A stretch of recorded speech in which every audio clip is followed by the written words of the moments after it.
السلام علیکم viewers, hope you all be fine. ہم نے گزشتہ 2 لیکچرز میں فرسٹ ایئر کے lesson clearing in the sky کو زیر بحث کیا تھا،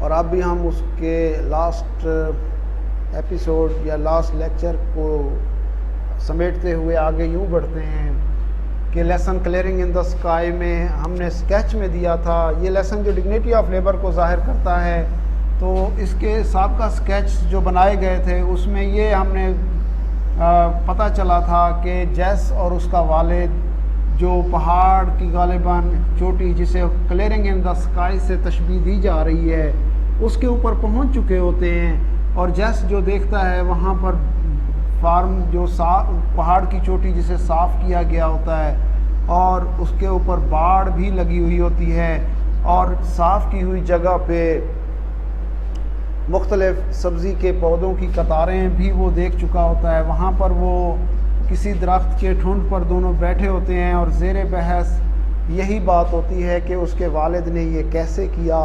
اس کے علاوہ جیس پہاڑ کے اوپر چڑھنے کے لیے مختلف راستے بھی دیکھ چکا ہوتا ہے، وہ اس کے ذہن میں بھی ہوتا ہے کہ یہ تمام کس لیے ہیں، جبکہ والد اسے لے کر عموداً بالکل سیدھا اوپر آتا ہے۔ تو یہ تمام چیزیں اس کے ذہن میں ہوتی ہیں کہ یہ کیسے ہے۔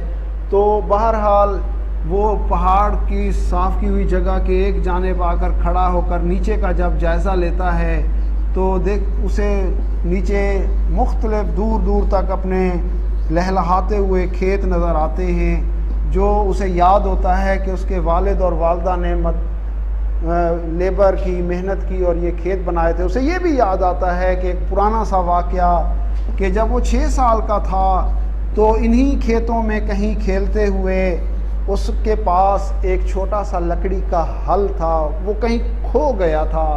دراصل وہ اپنے والدین کے ساتھ آیا تھا اور انہی کھیتوں پر کھیلتے ہوئے وہ لکڑی کا ہل کہیں کھو بیٹھا، تو اسے اس لکڑی کے ہل سے اتنی زیادہ محبت تھی کہ وہ خاصا روتا رہا اس کے نقصان پر، اس کے کھو جانے پر۔ اس کے والد نے اسے ایک اور لکڑی کا ہل بنا کر دیا تھا، لیکن اسے وہ لکڑی کا ہل پسند نہیں آیا تھا جتنا کہ اسے پہلا پسند آیا تھا۔ یہ واقعہ یہ ظاہر کرتا ہے کہ وہ ایک تو اس کی عمر ایج کو ظاہر کرتا ہے، دوسرا یہ ظاہر کرتا ہے کہ کس طرح اس کے والد اور والدہ دونوں کھیتوں پر محنت کیا کرتے تھے اور دونوں ہی ان کھیتوں پر اسے لایا کرتے تھے۔ پھر اسے یہ بھی یاد آتا ہے، جو اسے والد یاد دلاتا ہے، کہ جب وہ ایک فاکس اسکوئرل دیکھتا ہے تو اسے یاد آتا ہے کس طرح ان کھیتوں پر کام کرتے ہوئے اس کا والد بندوق بھی لایا کرتا تھا اور فاکس اسکوئرلز کی خاصی مقدار کو شکار کر کے گھر لے جایا کرتا تھا۔ تو بہرحال جب یہ اوپر سے کھڑے ہو کر یہ نظارہ دیکھتا ہے تو اسے بالکل سابقہ تمام کیفیات یاد آتی ہیں، صورتحال یاد آتی ہے۔ تو پھر وہ والد سے پوچھتا ہے، والد محترم آپ نے یہ جگہ صاف کیوں کی تھی اور کس لیے کی؟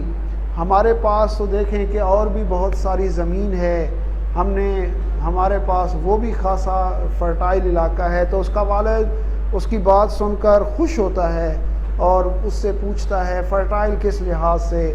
یہ حصہ جو رہ گیا تھا، اس حصے کے رہ جانے کی وجہ سے میں ڈسٹرب رہا اور اس کو میں ذہن میں لاتا رہا، جبکہ ڈاکٹروں نے مجھے کہا تھا کہ آپ آرام کریں، کوئی کام نہ کریں، لیکن مجھے آرام نہ آیا کیونکہ میں بیمار شخص تھا، میں کام نہیں کر سکتا تھا۔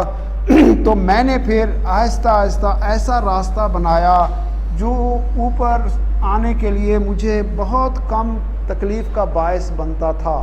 تو اس پہ ٹریول کرتے کرتے میں یہاں آتا اور میں یہ جگہ بناتا، پھر ٹریول کرتے ہوئے واپس اسی راستے سے جاتا۔ جب میں نے کچھ عرصے کے بعد دیکھا کہ میں آسانی سے اس پہ سفر کر سکتا ہوں تو میں نے ایک اور راستہ بنایا جو اسے قدرے زیادہ عمودی تھا، تو اس پہ بھی ٹریولنگ کرتا رہا، یہ جگہ بناتا رہا، باڑ بناتا رہا، کھیت صاف کرتا رہا۔ پھر میں نے جب دیکھا کہ اس راستے پر بھی میں بآسانی آ سکتا ہوں تو میں نے ایک اور عمودی راستہ بنایا۔ اس طرح میں راستے بناتا گیا۔ یہ ایک طرح سے اس بات کے جاننے کا بھی طریقہ تھا کہ میں آہستہ آہستہ صحت یاب ہو رہا تھا، جبکہ ڈاکٹروں نے مجھے کہا تھا کہ میرے پاس زندگی کے چند دن بچے ہیں۔ تو لیکن کیونکہ میرے ذہن میں تھا میں نے لیبر یہاں کرنی ہے، تو میں یہ اپنی آسانی کے لیے راستے بناتا رہا اور آہستہ آہستہ روبہ صحت یعنی صحت یاب ہوتا رہا۔ آج میں تمہارے ساتھ عمودی راستے سے ٹریول کر کے آیا ہوں، تو اس کا مطلب یہ ہے کہ میں ٹھیک ہوں۔ ڈاکٹروں کا کہنا غلط تھا، میں بالکل ٹھیک ہوں، تمہارے ساتھ عمودی راستے سے اوپر آیا ہوں۔ اور اس طرح اب یہ تمام دونوں والد اور بیٹا ایک نئے راستے سے نیچے کی طرف ٹریول کرتے ہوئے آتے ہیں، اور اس طرح سے یہ لیسن اپنے اختتام کو پہنچتا ہے۔ اور جیس کو پتہ چلتا ہے، جیس کے بعد اس کے علاوہ ہم تمام کو پتہ چلتا ہے کہ کام کی عظمت اس کی اپنی ہی ایک ویلیو ہے۔ کام کی عظمت میں ضروری نہیں ہوتا کہ کتنا ہی ایج ہو، کیسی ہی ایج ہو، لیکن ایک چیز بندہ جب ٹھان لیتا ہے تو وہ اسے کر کے ہی رہتا ہے۔ اس کے آڑے میں ایجڈنیس یعنی بڑھاپا نہیں آتا۔ جیس جو جانتا تھا کہ اس کا والد، ڈاکٹروں نے انہیں کہا تھا کہ آپ گھر جائیں، آرام کریں اور کوئی کام نہ کریں، لیکن اس کے والد نے یہ کام کیا اور اس کام کو پائے تکمیل تک پہنچایا۔ جو کام اس کی جوانی میں رہ گیا تھا، جب ڈاکٹروں نے اسے آرام کرنے کا کہا تھا تو وہ چیز اس کے ذہن میں تھی، وہ بندہ لیبر کر سکتا تھا، تو اس نے آہستہ آہستہ بالکل کسی نہ کسی طرح بیماری کے ہوتے ہوئے بھی یہ کام کیا، یہ لیبر کی، اور اس جگہ کو کنسٹرکٹ کیا، بنایا جو جوانی میں رہ گئی تھی۔